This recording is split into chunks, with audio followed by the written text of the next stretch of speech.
Now, a lot of times in our culture, we think character is something that you're just born with. But it's actually something that, as the great Vince Lombardi once said, it can be and should be built and developed. A lot of times in our culture, our kids think that culture is built like this.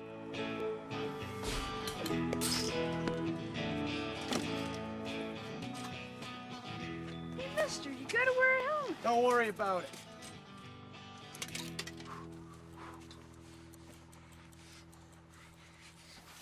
Oh, yeah, bring that shit on, man. Oh, good, I love it. Awesome. Oh, God, that hurt a little, but I'm all right. My God, son, what the hell are you doing? 364 more days till next year's hockey tryouts. I gotta toughen up. Yeah! Oh, God, that felt good. Yeah! Come on, boy, cut that out. You're making me sick. Hey! What's that the definition of? Stupidity and one other thing. Insanity. Doing the same thing over and over again and expecting to get different results. Our job as coaches is to instill character, confidence, and courage in our athletes. One of the things I volunteer my time for is the Hobey Baker Foundation. I actually chaired it in 2013 and gave the award to Drew LeBlanc from St. Cloud State University. Hobey Baker provides us with a model for character in our sport. We're fortunate that way. But there's some things about Hobey Baker that a lot of people don't know. One of those things is that his parents were divorced at a time when it was scandalous to get divorced. He had a lot of family strife. His mom was sent away to an insane asylum when he was 12, and her presence in his life was minimal after that time. His family faced financial challenges. They lost all their money in a stock market crash. He was a target in games because he was often the best player on the ice. And he lived in a fishbowl, which he hated. And he would tell the reporters, please don't write anything about me. He was uncomfortable with all the attention. How did he respond? Well, he challenged himself. When he was a freshman at Princeton, freshmen couldn't play. So what he would do every night after class is go out on the pond in the dark because he believed that would make him a better player. He took 2 penalties in his entire career, despite being hacked and beat up. He's believed to be the person to start our sacred tradition in hockey, the only sport that does this. The handshake after the game, after a championship round. He'd go to the opponent's locker room and shake their hands to thank them for a good game. He never got paid to play. He believed that, and the belief at the time was getting paid to play sports was dishonorable.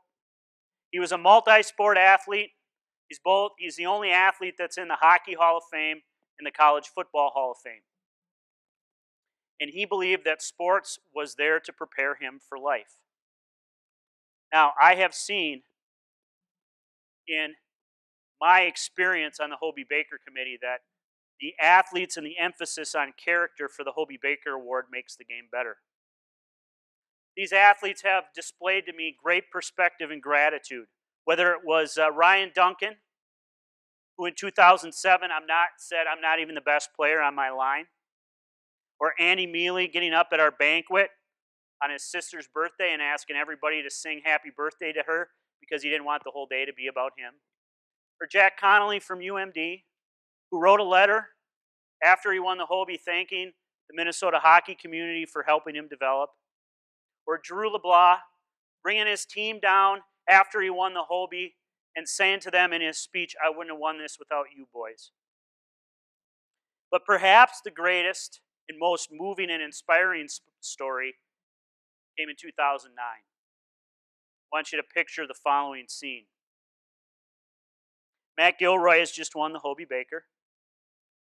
He's got a press conference to do, got an interview to do with Westwood One.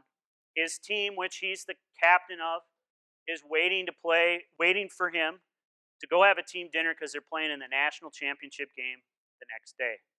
He's got a family waiting for him, which consists of 9 siblings and his parents, and we're walking off the ice, and he grabs my coat, and he says, Hans, is there some place we can go where I can have a quiet moment? He takes out his phone, clearly gets voicemail, and he says, Lexi, I just want to thank you for everything you've done for me. I just won the Hobey Baker. You're my first phone call. You believed in me when no one else would. Thank you. I said, Matt, that's cool. Called your girlfriend after you won the Hobie. He said, Hans, that wasn't my girlfriend. That was my youth hockey coach. You may never coach a Hobie Baker winner, but as a hockey coach, you have the privilege and responsibility to impact lives in that way. Don't ever forget that. If you can make that kind of impact on a kid, you can challenge the future, their future, and the future of hockey and youth sports.